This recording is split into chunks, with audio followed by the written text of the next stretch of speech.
అండి, అందరికీ నమస్కారం. ఈ వీడియోలో నేను మీకు జల్లల పులుసు అయితే పెట్టి చూపిస్తాను. చాలా ఈజీగా పెట్టుకోవచ్చండి. టేస్ట్ అయితే చాలా బాగుంటుంది. ఈ చేపల పులుసునైతే ఏ విధంగా ప్రిపేర్ చేసుకోవాలో ఈ వీడియోలో అయితే చూపిస్తాను.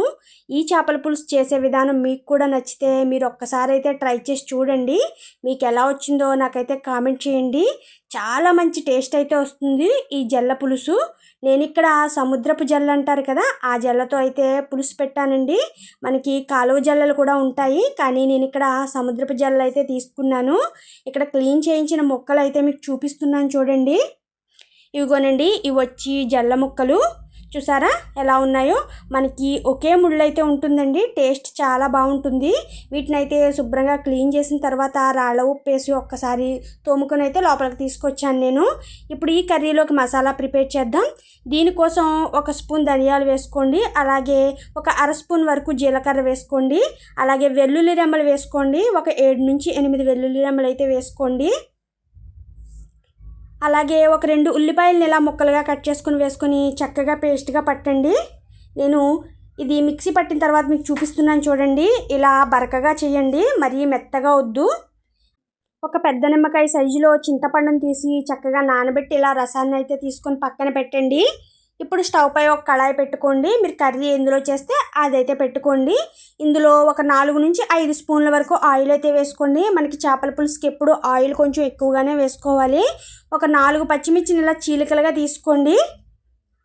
ఇప్పుడు మనం రెడీగా పెట్టుకున్న ఉల్లిపాయ మసాలా పేస్ట్ ఉంది కదండి, చేపల పులుసు కోసం మనం వేసుకున్నాం కదా, ధనియాలు జీలకర్ర వీటన్నిటిని ఉల్లిపాయ వేసి పేస్ట్ చేసాం కదా, ఈ పేస్ట్ని అయితే వేసి ఒక్కసారి ఇలా మిక్స్ చేయండి మొత్తం. తర్వాత ఇందులో కొద్దిగా కరివేపాకు వేసుకోండి. కరివేపాకు వేసిన తర్వాత చక్కగా ఎర్రగా వచ్చేంత వరకు ఫ్రై చేయండి. ఒక 5 నిమిషాలు ఇలా స్టవ్ పై పెట్టి వేయిస్తే మనకు చక్కగా ఎర్రగా వచ్చేస్తుందండి ఈ ఉల్లిపాయ పేస్ట్ అంతా చక్కగాని. ఇదిగో చూసారా, మనకు చక్కగా వేగి ఉంది కదా. ఈ టైంలో కొద్దిగా పసుపు వేయండి, అలాగే రుచికి సరిపడా సాల్ట్ వేసుకోండి. మీ దగ్గర రాళ్ళ ఉప్పు ఉంటే అదైనా వేసుకోవచ్చు. వేసి ఇలా మొత్తం ఒకసారి కలపండి. తర్వాత ఇందులో కారాన్ని అయితే వేసుకోండి. ఇక్కడ నేను కారాన్ని అయితే వేసుకుంటున్నాను. ఈ కారం చూసారా, చూడడానికి ఇలా కనబడుతుంది కదా, ఇది వచ్చి కొన్న కారం అండి. ఇంట్లో ఆడించిన కారం అయితే అయిపోయింది, అందుకే ఇంత ఎర్రగా కనిపిస్తుంది. కారం వేసిన తర్వాత మొత్తం ఇలా మిక్స్ చేయండి. ఇప్పుడు చేప ముక్కలను అయితే ఇందులో వేసుకోండి. చేప ముక్కల్ని వేసి ఒక్కసారి మసిగుడ్డతో కలపండి మొత్తం, లేదంటే చేప ముక్కలు విడిపోతాయి కదా. ఇలా కుదిపిన తర్వాత మళ్ళీ స్టవ్ పై ఉంచి 1-2 నిమిషాలు ఇలా ఉంచండి, కొంచెం మగ్గితే సరిపోతుంది. తర్వాత మనం రెడీగా పెట్టుకున్నటువంటి చింతపండు రసాన్ని అయితే ఇందులో వేసుకోవాలి. చింతపండు రసం వేసిన తర్వాత ఒక్కసారి మధ్యలోంచి ఇలా గరిటె పెట్టి ఒక్కసారి మిక్స్ చేయండి.